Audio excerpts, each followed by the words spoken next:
Train traffic is heavy on Norfolk Southern's main line near the banks of the Chattahoochee River in northwest Atlanta. And soon, this area may be even busier. Recently, the company said it plans to build a new rail terminal next to the tracks here at the site of an abandoned brick factory.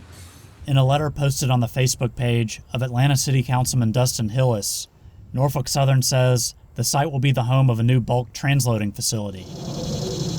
This would be what the company calls a thoroughbred bulk terminal.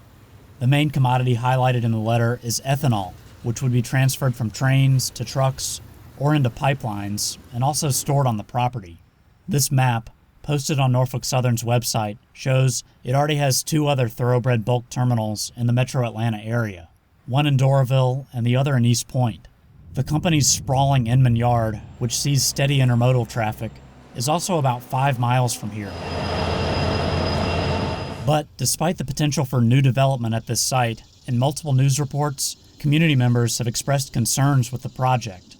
To really understand some of those concerns, you have to look back at this property's history. The sign out front says it was once occupied by General Shale Brick. But nearly a century before they moved in, another business, the Chattahoochee Brick Company, supplied Atlanta with some of the materials it needed to rebuild after the Civil War. This is where the story gets extremely dark and tragic. Many of the men and women who worked here were part of Georgia's Convict leasing system. Most of them were African American. They were unpaid and inhumanely treated. The title of a book and documentary by writer and journalist Douglas A. Blackman sums up what happened here: Slavery by Another Name.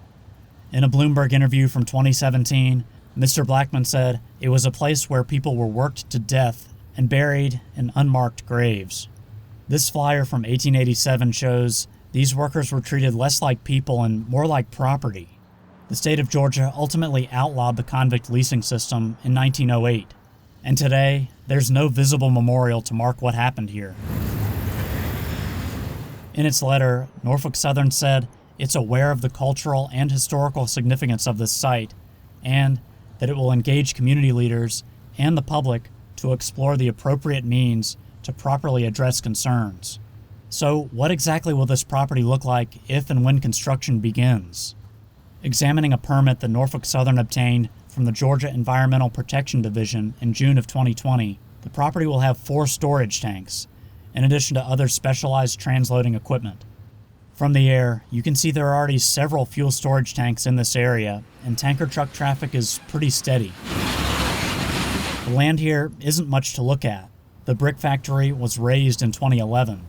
Stacks of old bricks still remain, along with a few burned-up cars. There was talk of cleaning this area up and converting it into a park with a memorial to the people who were forced to work here. But it looks like those dreams will never be realized. According to its letter, Norfolk Southern signed a lease for the site in August 2020. Of course, just like any old or new industrial land, the company will have to address the potential environmental concerns that could come up here. Keep in mind, this is right near the Chattahoochee River and a creek that flows into it. An Atlanta Journal-Constitution article says the project should be completed by 2022. In 2018, Norfolk Southern announced it would move its corporate headquarters from Norfolk, Virginia to Atlanta.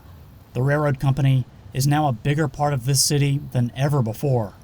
Hopefully, it will weigh profits and progress with consideration for the people who suffered and died long ago and the residents who still live here today.